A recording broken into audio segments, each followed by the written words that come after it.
मार्गशीर्ष शुक्ल 14 को महाभारत युद्ध प्रारंभ हुआ था, जो लगातार 18 दिनों तक चला था। यहाँ जानिए महाभारत युद्ध के 18 दिनों में किस दिन क्या हुआ था।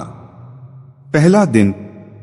युद्ध के पहले दिन पांडव पक्ष को भारी हानि हुई थी। विराट नरेश के पुत्र उत्तर और श्वेत को शल्य और भीष्म ने मार दिया था। भीष्म ने पांडवों के कई सैनिकों का वध कर दिया था। ये दिन कौरवों के लिए उत्साह बढ़ाने वाला और पांडव के लिए निराशाजनक था। दूसरा दिन। दूसरे दिन पांडवों को अधिक नुकसान नहीं हुआ था। द्रोणाचार्य ने धृष्टद्युम्न को कई बार हराया। भीष्म ने अर्जुन और श्री कृष्ण को कई बार घायल किया। भीम ने हजारों कलिंग और निषाद मार गिराए। अर्जुन ने भीष्म को रोके रखा। तीसरा दिन। तीसरे दिन भीम ने घटोत्कच के साथ मिलकर दुर्योधन की सेना को युद्ध से भगा दिया। इसके बाद भीष्म भीषण संहार मचा देते हैं। श्री कृष्ण अर्जुन को भीष्म वध करने को कहते हैं, लेकिन अर्जुन उत्साह से युद्ध नहीं कर पाते हैं, जिससे श्री कृष्ण स्वयं ही भीष्म को मारने के लिए दौड़ पड़ते हैं। तब अर्जुन भरोसा दिलाते हैं कि वे पूरे उत्साह से युद्ध लड़ेंगे। चौथा दिन। इस दिन कौरवों अर्जुन को रोक नहीं सके। भीम ने कौरव सेना में हाहाकार मचा दिया।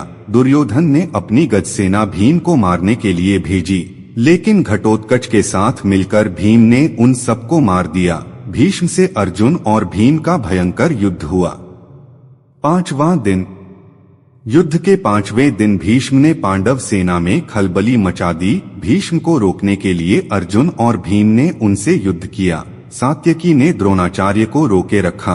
भीष्म ने सात्यकी को युद्ध से भागने के लिए मजबूर कर दिया। छठा दिन। इस दिन भी दोनों पक्षों के बीच भयंकर युद्ध हुआ।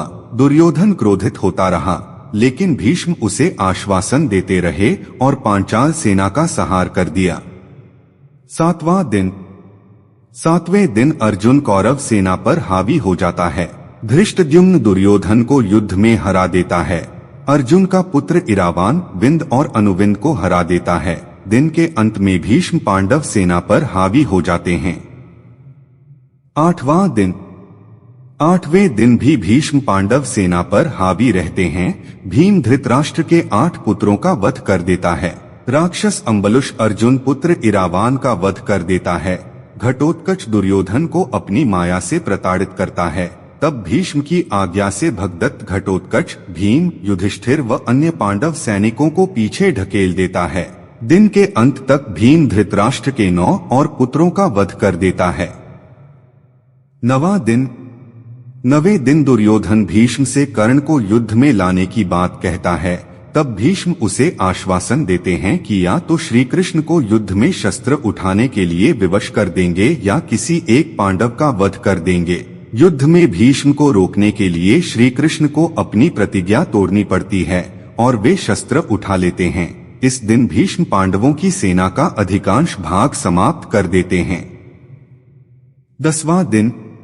इस दिन पांडव श्री कृष्ण के कहने पर भीष्म से उनकी मृत्यु का उपाय पूछते हैं। भीष्म के बताए उपाय के अनुसार अर्जुन शिखंडी को आगे करके भीष्म पर बाण ही बाण चला देते हैं। अर्जुन के बाणों से भीष्म बाणों की शैया पर लेट जाते हैं। 11वां दिन। 11वें दिन कर्ण युद्ध में आ जाता है।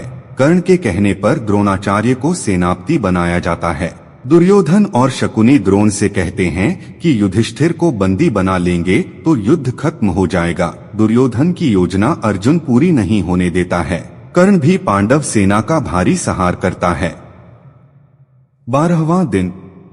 युधिष्ठिर को बंदी बनाने के लिए शकुनी और दुर्योधन अर्जुन को युधिष्ठिर से काफी दूर भेजने में कामयाब हो जाते हैं, लेकिन अर्जुन समय पर पहुंचकर युधिष्ठिर को बंदी बनने से बचा लेते हैं। 13वां दिन।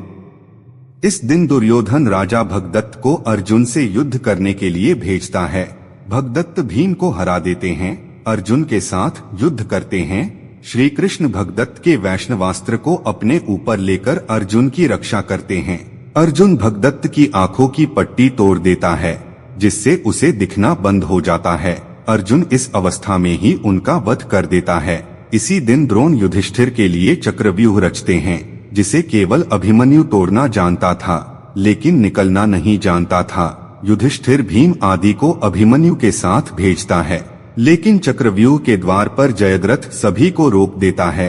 केवल अभिमन्यु ही प्रवेश कर पाता है। वह अकेला ही सभी कौरवों से युद्ध करता है और मारा जाता है।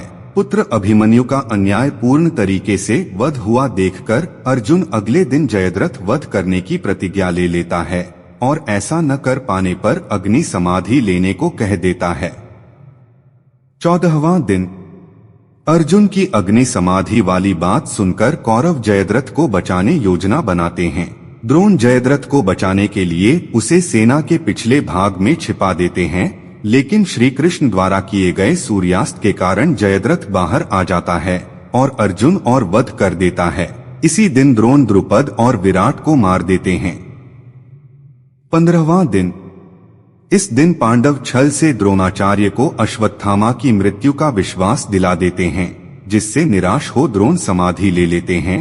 इस दशा में धृष्टद्युम्न द्रोण का सिर काटकर वध कर देता है। 16वां दिन। इस दिन कर्ण को कौरव सेनापति बनाया जाता है। इस दिन वह पांडव सेना का भयंकर संहार करता है। कर्ण नकुल सहदेव को हरा देता है, लेकिन कुंती को दिए वचन के कारण उन्हें मारता नहीं है। भीम दुःशासन का वध कर देता है और उसकी छाती का रक्त पीता है। 17वां दिन।